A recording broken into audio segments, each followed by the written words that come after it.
Hello बच्चों, ये देखो कितने प्यारे प्यारे से बच्चे आपकी तरह बैठे खुश हैं, है ना। चलिए मैं अब आपके लिए 4 लाइंस पढ़ूंगी। ठीक है, लाइंस को हिंदी में वाक्य भी बोलते हैं। मैं 4 वाक्य पढ़ने वाली हूँ और आप ध्यान से सुनिएगा, क्योंकि मैं आपसे कुछ पूछने वाली हूँ उसके बाद में। तो मेरा पहला वाक्य है, गीता की चाची आई, साथ वीणा लाई, मटक मटक कर नाची गीता, गीत गाती आई सीता। अब आपको कुछ समझ में आया? ये जो सब मैंने वाक्य पढ़े, इनमें एक कॉमन सी आवाज आ रही है। जी हाँ, इसमें ई की आवाज आ रही थी। Very good. कैसे? यहाँ पर आई थी, गीता की चाची आई, साथ वीणा, जो रेड में है वो उनकी आवाज जो है ई की आवाज आ रही है। नाची गीता, गीत गाती आई सीता। तो आप समझ गए कि हम किसके बारे में बात करेंगे आज। आज हम आपको बड़ी ई की मात्रा के बारे में बताएंगे, और हम ये बहुत सिंपल से 3 स्टेप्स में इसको सीखेंगे। तो पहले स्टेप में आपको पहचान करनी है कि ई, बड़ी ई की मात्रा कैसी होती है। तो ये देखो, ये ई है, ई से ईक, और इसकी मात्रा है ये रही। ये देखिए, ये बड़ी ई की मात्रा। आपने बड़ी ई से ईक पढ़ा था, उसकी मात्रा ऐसे। और आपको याद है जब आपने छोटी की मात्रा पढ़ी थी, तो छोटी की मात्रा व्यंजन से पहले आती है, और उसका जो कर्व होता है, ये वाला जो कर्व होता है, ये होता है ना, ये पहले आता है, लेफ्ट से राइट आता है। लेकिन बड़ी की मात्रा राइट से लेफ्ट में जाती है। तो पहला स्टेप आपको समझ में आ गया, ये है बड़ी ई, और उसकी मात्रा ये रही। ओके, वापस एक बार दोहराते हैं। ये चिन्ह, इसको हम चिन्ह भी बोलते हैं और मात्रा बोलते हैं। ई और ये रहा चिन्ह या मात्रा, हम ऐसे लगाते हैं। जब कभी बड़ी ई की साउंड आएगी तो हम ये नहीं लिखेंगे, हम उसका चिन्ह लगाएंगे। ठीक है बच्चों, और वो व्यंजन के बाद में आएगा। अब आप देखिए, अब हमको दूसरा स्टेप ये देखना है कि हम व्यंजन के साथ जब बड़ी ई की मात्रा लगाते हैं तो उसका उच्चारण कैसा आता है। उच्चारण मतलब उसकी साउंड, उसकी प्रोनाउंसिएशन कैसे आती है। वो लंबी होती है और ऊंची होती है। कैसे? अब आप देखिए, क में बड़ी ई की मात्रा लगाई तो वो बन गया की। आपने देखा, बड़ी साउंड आ रही है। ख में बड़ी की मात्रा लगाई तो वो बन गया खी। इसी तरह से ग में बड़ी की मात्रा लगाई तो वो बन जाएगा गी। तो आपने देखा, व्यंजन के साथ बड़ी की मात्रा लगाने से कैसी साउंड आती है। ओके, अब हमको देखना है कि ई की मात्रा वाले शब्द अब हम कैसे लिखेंगे। अब हमने मात्रा पहचान ली, हमने उसकी साउंड भी पहचान ली, आवाज पहचान ली, उसको उच्चारण करना सीख लिया। अब देखते हैं कि हम इनके शब्दों को कैसे लिखते हैं।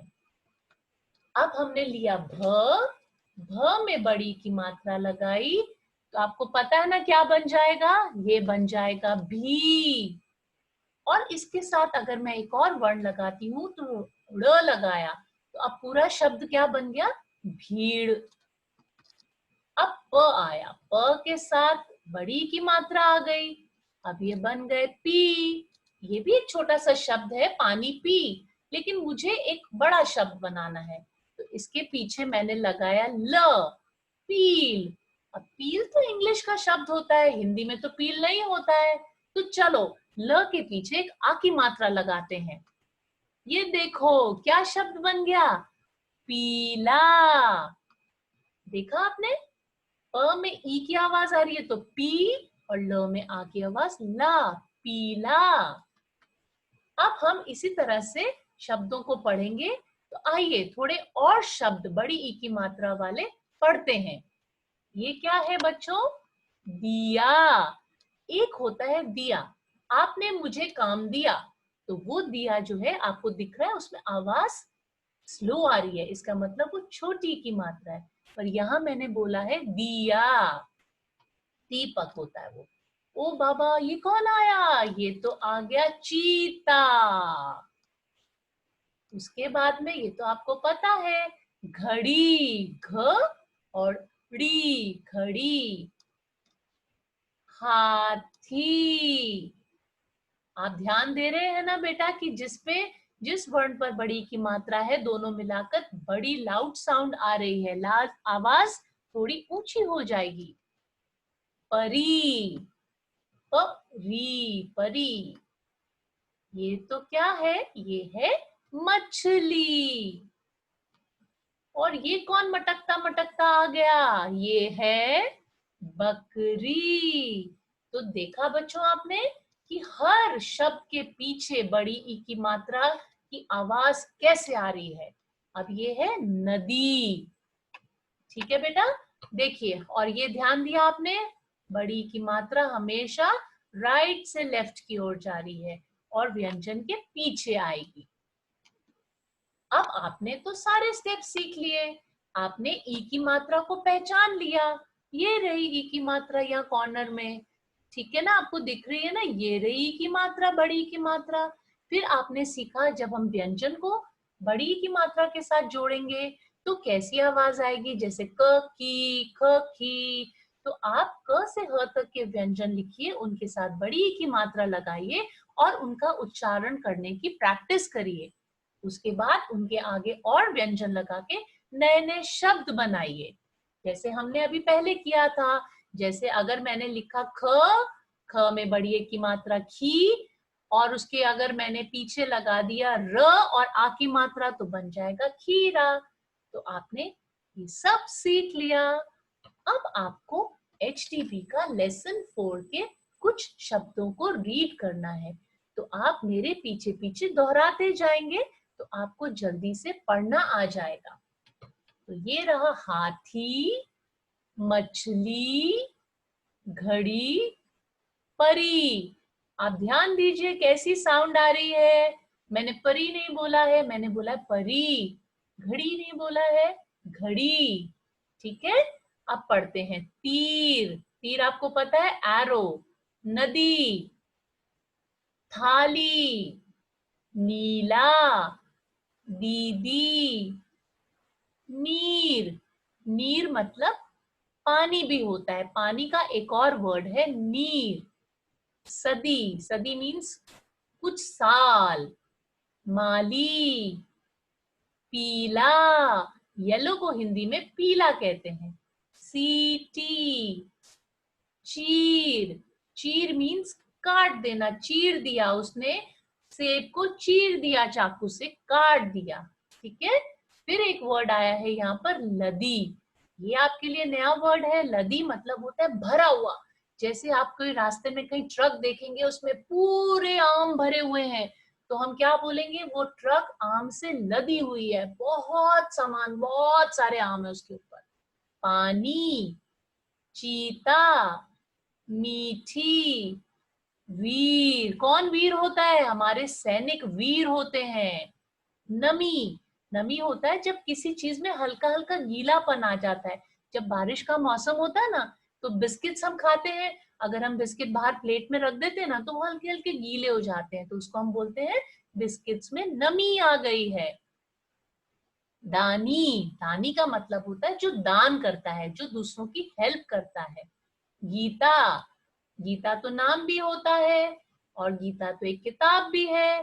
लीची, लीची तो मीठा मीठा फल है, हम सबका फेवरेट। भीड़, भीड़ आपको पता है, भीड़ मतलब क्राउड।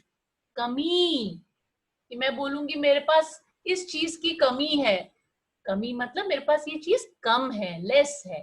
रानी, सीता, और शीशी। ये शीशी भी आपके लिए नया वर्ड है। शीशी का मतलब होता है छोटी सी बॉटल, उसको हम शीशी कहते हैं, कांच की जो होती है। चलिए, अब यहाँ पर देखिए, कुछ शब्द उन्होंने बोला है कि बोलिए और अंतर समझिए। अंतर मीन्स डिफरेंस समझिए। चलिए समझते हैं। चाचा और चाची। अब क्या हुआ है कि चाचा का जो लास्ट में आ की मात्रा की जगह हमने ई की मात्रा कर दी, तो बन गया चाची।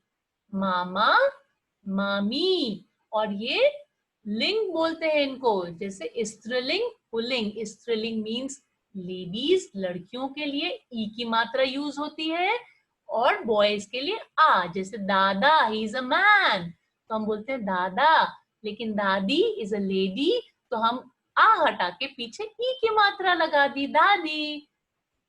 ऐसे नाना और नानी, काका, काकी, भतीजा और भतीजी। अब भतीजा बताऊं आपको कौन होते हैं? जो हमारे भाई का बेटा होता है उसको हम भतीजा बोलते हैं, और भाई की बेटी को बोलते हैं भतीजी। तो बच्चों, आपको मजा आया? बड़ी की मात्रा भी आपने सीख ली। अब फिर इनकी रीडिंग करना बहुत जरूरी है। जब तक आप प्रैक्टिस नहीं करेंगे आपको नहीं आएगा। तो इस वीडियो को वापस देखेंगे, और जैसा मैम ने आपको भी बताया कि आप व्यंजन के साथ बड़ी की मात्रा लगाकर उसकी प्रैक्टिस करेंगे, क की, ख की। और उसके बाद थोड़े से नए नए वर्ड्स लिखने की कोशिश करेंगे, तो आपको बड़ी की मात्रा भी पूरी तरह से समझ आ जाएगी, और आप जल्दी जल्दी सब शब्दों को पढ़ने लगेंगे। तो ठीक है बच्चों, धन्यवाद। और मैं आशा करती हूँ कि आप जल्दी से इसको प्रैक्टिस करके इसमें भी एक्सपर्ट हो जाएंगे। बड़ी की मात्रा आपको आ जाएगी पढ़नी और लिखनी। Okay children, bye, see you.